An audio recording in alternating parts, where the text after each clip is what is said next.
All right, hello everyone. So today is talking, well, top network attacks and how to fix them. So attack and defense, and it is very much intended to be not just here's the long-term actions you can do, but for each of the attacks also, here's what you can do next week to get started to point in the right direction. I often find that the most difficult step you can ever take is that first one, but the most important step you can ever take in your entire life is the next one. Just keep stepping. So let's go ahead and talk through it. Now, I have a little bit of a special pet peeve of introduction slides that take way too long. So hi, I'm Jeff. Next slide. So we're going to talk about some of the challenges we face as defenders, right? Offense, defense, both sides being discussed. Our goal today, some of those top attacks, network and Active Directory wise, and what you can do for defending against each of them, preventing some of these attacks, because defaults don't save you, and then move it to a little bit of time for Q&A at the end. So where does this talk fit in an end-to-end breach? Some people bring up MITRE ATT&CK. Like, it's obligatory to have the MITRE ATT&CK for enterprise slide up on screen at some point during essentially every offensive presentation. A lot of people look at that and say, huh, attackers have a lot they can do, huh? Some people look at Cyber Kill Chain, trademark, by Lockheed Martin, right? And I kind of hate this. I hate because it makes it sound so complicated. I'm sorry, but unless you're a nation state, you don't really get to do much until step 4. This is more the offensive point of view, whereas defenders, look, attackers want your data. Your data is often inside the network. Not everyone has access to that data. So attackers need internal access and privileges for that data before they copy, exfiltrate, encrypt, and place that data. Let's keep things simple. I think this is a far more useful way to discuss things instead.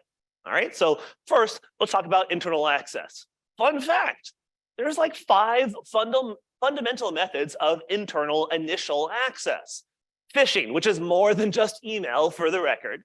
We have real exploitation, what we commonly think of, and it's still important, but there's other ways, right? Logging on is one of those ways. You can do work remotely for your organization. Remote desktop, VPN, VDI, whatever 3-letter acronym you choose to use to authenticate remotely, you can authenticate remotely and get work done.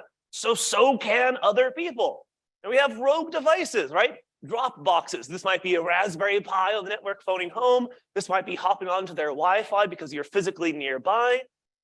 It might be supply chain attacks, right? The 5th category. Now, let's take supply chain attacks out of scope for a moment, because that's mostly a party trick for nation states and otherwise difficult to do for us mere mortals. Right? So with that, look, phishing and logging on are targeted attacks. You see that a lot more for targeted attacks. The nice thing about real exploitation is that it scales.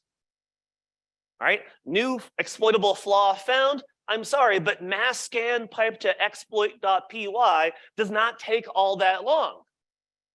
This is why initial access brokers are often selling their first shell inside the organization.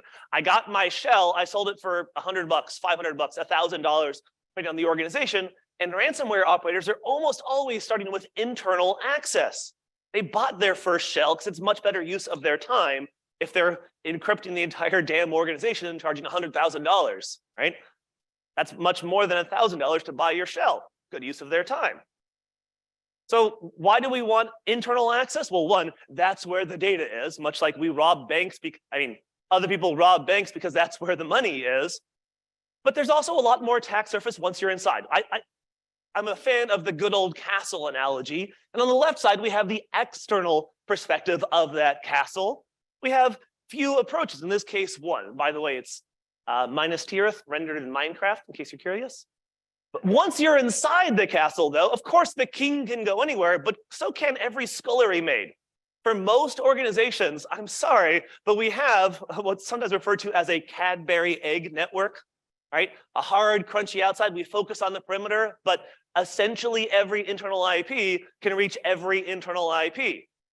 That is the majority of organizations, all right? Looking back at a recent pen test of mine, I had a company with 10,000 employees, and they had about 100 externally available services, right? Orders of magnitude here.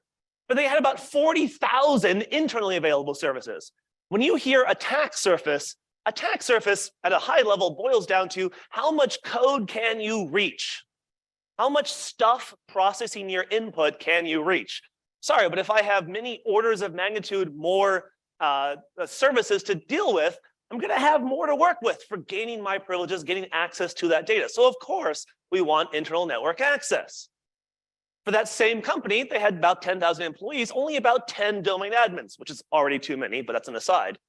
If you look at the recent Twitter breach, not takeover, and the slide says 5,000 employees, and that needs to be updated. But about 100 people at the time had admin access to the admin panel. That was the same day that you got Bitcoin scams being pushed on Twitter, right? Of pretty high profile accounts. Only 100 people had access to that admin panel, which is still a lot, to be clear, but not everybody has access. If you fish your way in, if it's Twitter at the time, you had, well, assuming even distribution, a 1 in 50 chance of having admin rights. So you're probably gonna have to do some work beyond just getting your first shell. Now, as an aside, I have had PenTest friends that have said, yeah, I fished my way in and the domain admin launched my payload. So I just skipped the privilege escalation section and just moved on. That's cool and all, but it hasn't happened to me personally yet. Still wish. All right, this is a step that defenders don't think about nearly as much. It is extremely common in a pen test that gaining privileges to an organization takes a lot less time than figuring out what in the hell you have access to. How does this company work? What would you say you do here? Right? What subnets are there? What's the desktop naming scheme? What's the server naming scheme? Where's the data that I am interested in? What data should I be interested in?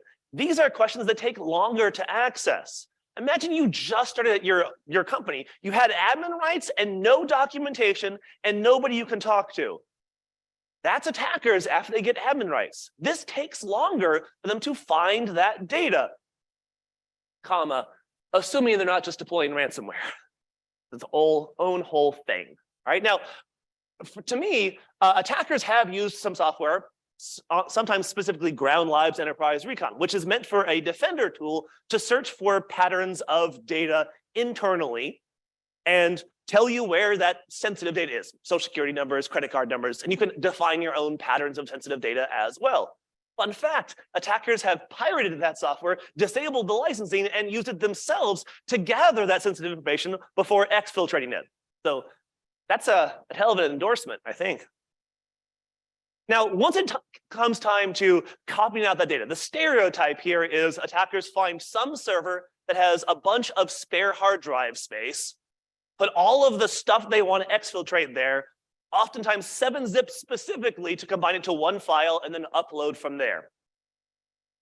If your final detective control is, my goodness, this horse is attempting to escape the barn, you have a really hard time detecting and responding in time to block exfiltration of the data.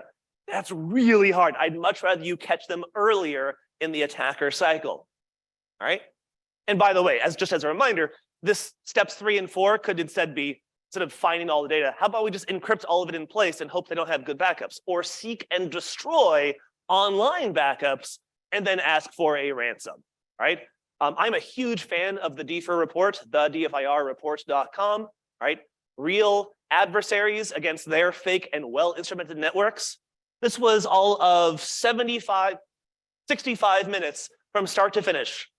From they got remote desktop access to they deployed ransomware to the entire organization via group policy. Every domain joined machine, now ransomware. Here's my hot take. If attackers can win in less than an hour, in less than a day, that does not leave a lot of time for your detection and response capabilities, right? So here's my thesis. Your job as a defender to prevent breaches is to detect and respond to attackers who get inside your environment before they accomplish their goal.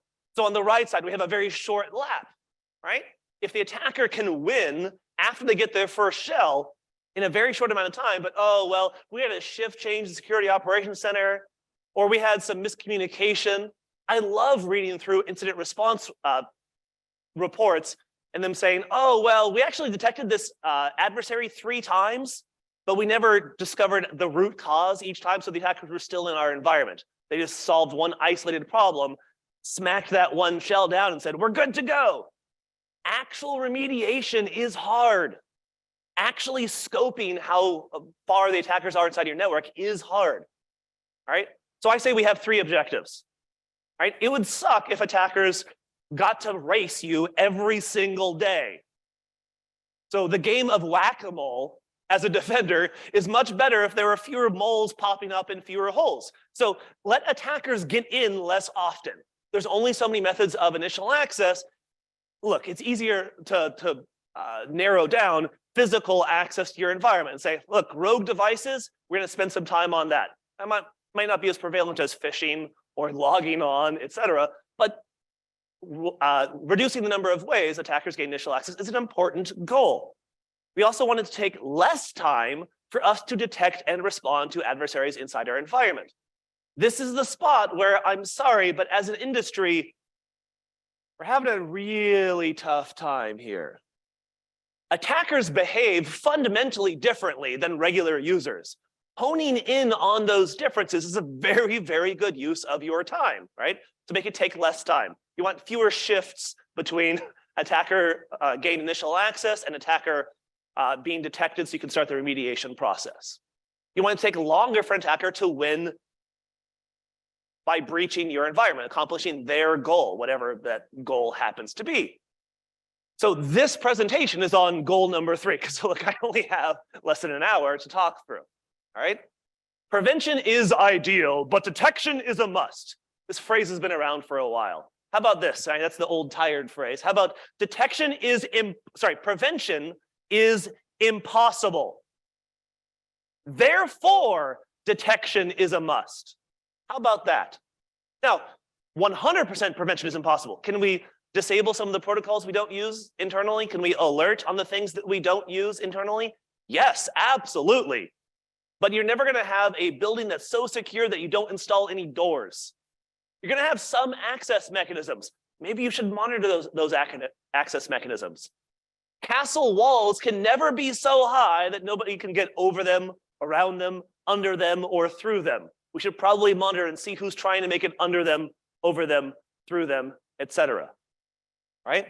So if an attacker can win in less than an hour, less than a day, maybe even less than a week, you're playing on hard mode as a defender to detect and eradicate their presence before they accomplish their goal. Right? Safes are not rated at keeping attackers out forever. They're rated for a capability and a timeline. Attackers have 5 minutes using a pry bar less than 18 inches and a hammer weighing less than 3 pounds. What about a 5-pound hammer? Well, less time. What about a longer pry bar? Well, less time. Let's make it take longer for attackers to win. So we're going to focus on the privileges side of things, right? After attackers get internal access, that's when the game gets a heck of a lot more interesting. That's when the race starts. Everything up to that is a heck of a lot of attacker investment for not much win. Before they send their phishing email, if that's the way they're choosing, setting up phishing domain and such, there's not a whole lot you can do as a defender there, and they haven't revealed their presence to you. So if we're going to focus on phishing for code execution, why? Because Verizon DBIR says 93% of breaches started with some kind of social engineering. If you're trying to emulate the other 7% of breaches, I hope you're really sure about your coverage of the 93% first. So let's talk about top network attacks. Password spraying. If users choose their own passwords, some users will choose crappy passwords. This is a foregone conclusion. The year is 2022. The average user logs onto the average machine with a username and a password, at least internally. My bet is almost always within the first half dozen guesses or so, I'll get between 0.5% and 1% of user accounts. Variations of username, variations of password, welcome, company name, and season and year. This works externally as well. And there's lots of places you're exposing single-factor authentication to the public internet. I do like to pick on Exchange because I'm a recovering Exchange admin. Therefore, I want to hurt it like it hurt me. So there's Outlook Web App out there. And maybe you've disabled Outlook Web App. But fun fact, did you know SMTP from Exchange supports NTLM authentication? can authenticate single-factor authentication to Exchange servers. Certainly there's VPN. Office 365 is not magically going to stop attackers from guessing passwords across the cloud either. And I get bored sometimes and sometimes mass scan the internet for funsies. And it turns out a lot of domain controllers are publicly exposed on the public internet. Just terrifying. Like Kerberos and SMB directly exposed to the public internet. What could possibly go wrong? All right. So credential stuffing is still password guessing, but it's using known compromised passwords for that particular individual. So Benjamin, sorry, Benjamin, I can read your badge from here. And maybe Benjamin had a given password on Neopets. We all played Neopets at times, right? Turns out, I use it as an example, Neopets actually was breached and those passwords revealed. And maybe Benjamin uses the same or a similar password for a corporate website. That's credential stuffing, stuffing those passwords into some single factor authentication service. Now, by the way, bit.ly/cred stuffing is a whole other hour-long presentation of mine on credential stuffing. bit.ly/cred, C-R-E-D, stuffing, S-T-U-F-F-I-N-G. All right. Another big issue, file shares of sensitive information. I literally always see this on every pen test ever. There are some file shares that are per department. Only that department can access them. But how do we share across departments? I know, let's just make a company-wide file share that everyone has read-write access to. Somebody, large numbers of people within your organization will treat it as if it's their private file share, have folders created by their username with is just their stuff, including, look, it's not always passwords.txt, it's usually logins.docx. It will always be there, let alone PowerShell files with embedded credentials, lots. I've even had, oh man, lsas.dmp, right? A great thing to make as an attacker, a dump of local security authority system subsystem process. You can mimikatz that, right? Get some plain text credentials. I have seen that from developers within the organization that have troubleshot and dumped a bunch of processes like, oh, credentials. I would like that, please. Right? This is a great thing to find. And the slides here actually have slide notes with the exact commands for the record, but PowerView has a commandlet called find-domain share. So this PowerShell on the left side makes a new file called accessiblefileshares.txt, /computer name /file share. Now you can review that yourself slowly, manually over the course of days and weeks. And real world threat actors have done that. But I am happy to use tools instead of my own human eyeballs and keyboard and mouse. I'm a huge fan of desktop search software. Load that ahead of time, load the file shares and let it chew through and build an index of essentially all publicly available files inside of that environment. Then I can look through it far more efficiently on my own box. All right, next major attack, DNS fallback abuse. All right, my favorite haiku is the process of sysadmin discovery. First, the denial. It's not DNS. Then, there's no way it's DNS. And then the realization, it was DNS. Always DNS, right? So what does it take for an attacker to win with these fallback abuse? If there's a failed DNS request, it turns out Windows does not issue a DNS request and then give up. It essentially broadcasts using multiple protocols saying, hey, has anybody heard of this old SCCM server, let's say? Or a user has a typo. Hey, has anybody heard of file server? Oh, you missed an E. Well, it tries to look up that other host name. And before it gives up, it essentially broadcasts and say, hey, anybody heard of this file server? You're on the same subnet. You say, yes, it's me. Responder is called responder because it responds to those requests. All right? Next up, printers. We hate printers as admins. We hate printers as defenders. We love printers as attackers. Because oftentimes they're also set up to scan to file shares with saved credentials. Oftentimes those credentials have way too much power, and it depends on the exact multifunction printer to save out, but oftentimes you can export the configuration. It's a zipped XML, it's always zipped XML, and there's a password in plain text inside. Pretty darn useful. So let's talk Kerberos. Everybody hold on to your butts, all right? Wait. So Kerberosting requires me to talk about Kerberos for a moment. So let's talk about Kerberos for a moment.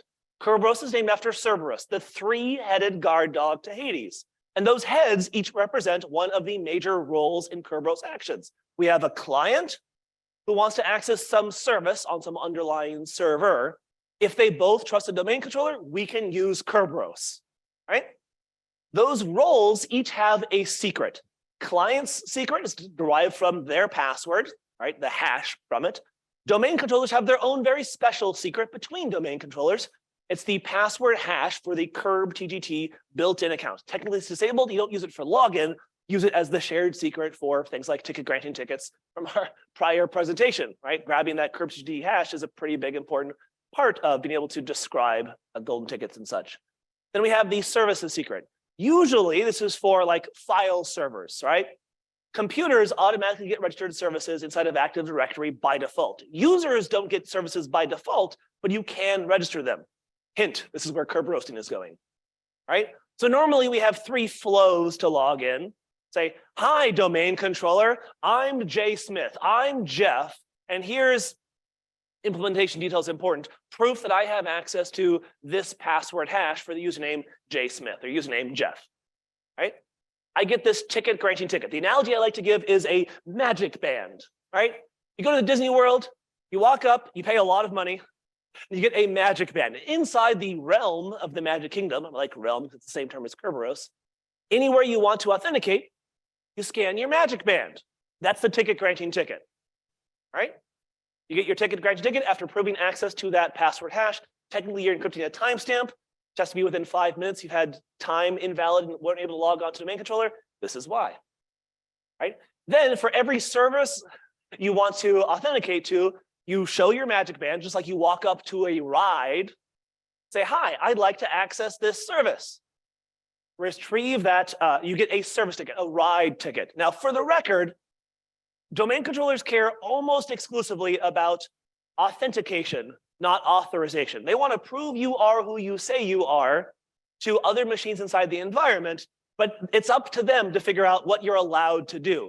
Domain controllers make introductions. They don't care what happens afterwards. Right?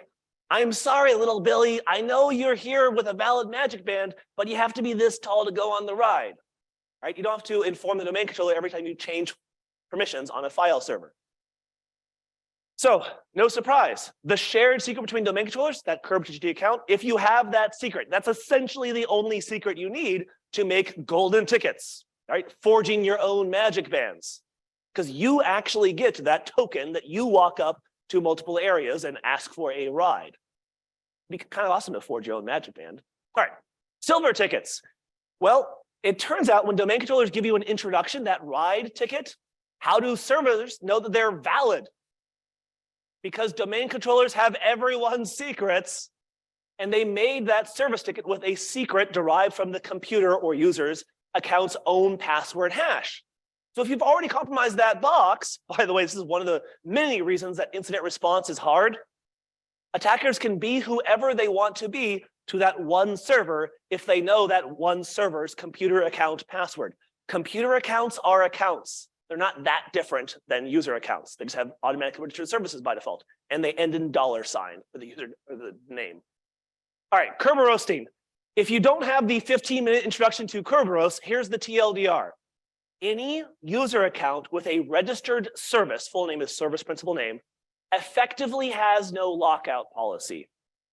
Now, lockout policy implies password guessing, which is the one reason my TLDR is not quite accurate, because Kerberos is an offline attack. I request a service ticket, then on my own machine, take unlimited guesses as to the password, attempt to take the password hash for that password, attempt to decrypt the signed portion of the service ticket. If I'm successful, I guess the password, or technically a password hash collision. Let's not talk about that. And otherwise, repeat on your own hardware as fast as possible. The TLDR gets you in the right direction, though, because, hey, if you had an admin account, a domain admin account, who couldn't be locked out, you're like, oh, well, can we have them be locked out again? Or can we have them have a really good password? Congratulations, you found the 2 major approaches to disrupting Kerberos, right? Make them have really good passwords that won't be cracked, or make them no longer Kerberostable, right? So let's get into the detection and response capabilities. What you can do the next week and the next 6 weeks. Good news, Kerberos, You can find out which accounts are Kerberosable. My favored approach, at least start off with making them have a good long password. At the very least, make a new fine-grained password policy introduced with Windows Server 2012, maybe R2. And look, 15 characters if it's random is fine, just mathematically. 20 plus for human-generated passwords because humans are really bad at entropy, a whole other discussion. Now you can apply that fine-grained password policy and make sure they change their passwords once. Fun fact, password last change is a public attribute. You can audit this quite easily. And you can attempt to crack those password hashes and emphasize the ones that are easier to crack, but that gets a little bit more complicated. All right, how about long-term? If it's a Kerberosable account, usually that's because they installed some service, often SQL Server specifically. Do you actually use that service? I don't know. You have to enable an event log to find out what service tickets have been issued. So if for the period of, let's say, 6 months, that service hasn't been used, you can safely remove the service principal name. It's just an attribute. You can add it back if necessary. Screen test is not the best way to live, but if it hasn't been used for 6 months, you're far more justifiable, right? And there are some things called managed service accounts and the group equivalent of group managed service accounts, where essentially Active Directory is automatically rotating the password, and that's an option as well. And there's slide notes in this slide more than most describing this exact process for the record. Next up, for password spraying, if you have Azure AD, and you probably do, if you have Microsoft 365, if you have email in the cloud, you have Azure AD. You have easy mode. Azure AD password protection has some integrations with your on-prem world, right? Enable password protection on on-prem Active Directory. Yes or no? I recommend you choose yes. You can put it in audit mode for a while, or you could go home, go to your office, and just kind of YOLO it into enforced mode and see what breaks. Probably not the best approach, though. It is only upon password change, for the record. But you can have custom banned passwords, like if you make a fancy whiz-bang widget inside your environment, have that whiz-bang widget be one of the banned passwords. It does require installing a small agent on each domain controller, but it's Microsoft. Microsoft is the sole entity allowed to run code on domain controllers. All right, how about those embedded printers with credentials inside? First of all, this will be useful for a lot of other things. Find all of your internal subnets. It is exceedingly rare that my clients know what subnets they use internally. Good news, I have a script for this. Git-internal subnets.ps1 takes every scope from every DHCP server in the domain. That helps. What about static? Great question. I'm so glad you asked. It then takes the IPv4 address of every domain joined computer and takes the /24 of that network. So this is a little bit generous, but it points you in the right direction, because then you can nmap, for example. There's the subnets.txt input and list format. Do some version scanning. Find the web service. You're going to find a lot of other things too. And we have output in XML format, nmap results, XML file, and then one tool Chris Trunster put together called Eyewitness. Point that XML file. It'll parse, say, oh, there's the web servers. I'll take a screenshot of every single web server, sort by visual similarity, so you can find those crappy web servers and a whole bunch more for the record. You have a lot more internal web servers than you are aware of. I can say that for every organization. You're going to find a lot there. And then you could remove those credentials. This is what you could do next week and have something to start off with. But long term, I love when you can significantly reduce attack surface for the entire organization. Print servers need to talk to printers. End users in general should not need to talk to networked printers directly. So move them to their own dedicated subnets. And look, you might not be able to lock it down so that only print service can talk to it. Maybe a subset of IT. That's okay. That's still a significant win. All right. What's the most important step you can ever take? The next one. Moving from the attack surface is 100% of internal IP addresses to 5%, 10%. That's still a 90, 95% win. Take your wins. It's okay if there's lots of steps. It's okay that seatbelts do not prevent sniper rifles. We still wear seatbelts because that's a really common situation. Car wrecks, all right? How about file shares? Now, I'm a huge fan of Snaffler for something you can apply as here is one downloadable executable. You can compile it yourself, you can review the source, etc., that looks for sensitive information across your entire organization. And then once you find something that you validate is in fact sensitive, lsas.dmp, vmdk files, private keys stored on public-private key pairs stored on public file shares, etc., you can either remove it, move it to a new secure location, or lock it down in place. What to do with all of this stuff is going to take some work because you have a lot of files in a lot of places throughout your organization. But luckily, we tend to only care about the sensitive stuff that attackers might abuse as well. So Snaffler is a damn good place to start off with. But I did also mention that find-domain share. And I have a shout out for Copernic Desktop Search. It's like $40 for the 3-year subscription. And it supports essentially all the file formats you want, all the offices, all the PDFs, all of the images that it'll do OCR against. It'll take a while to index because it's essentially reading all files throughout your organization. It'll take some time. But now you have a local index that you can search against and get essentially instant results. Fun fact, you probably have some phrase used on sensitive documents internally. This information is sensitive and not to be exposed outside of company name. Search for that phrase.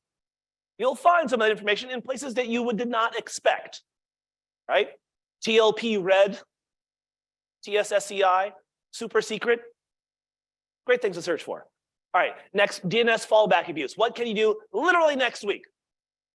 Spot check. It's broadcast traffic, or essentially broadcast traffic. So a Wireshark filter, LLMNR, or NBNS, or mDNS. Essentially the 3 major protocols we use for this essentially broadcast. Start somewhere.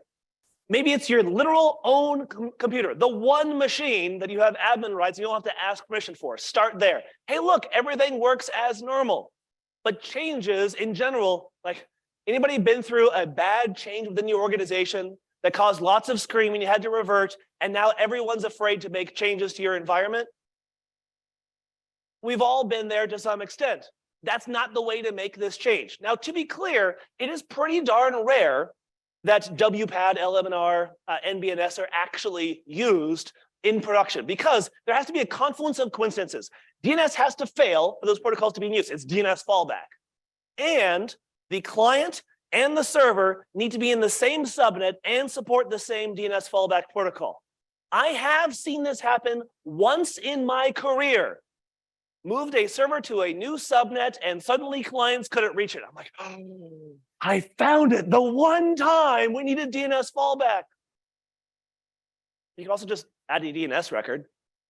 So try this one subnet at a time. Spot check those subnets. I love when the change control request, the change review board yawns and says, nothing's happened the last 5 weeks. You've added 10% of domain joined machines at a time. So why do we care about this next 10%? I love change review boards being bored of my gradual improvements. What's the most important step you can take? The next one, thank you, right?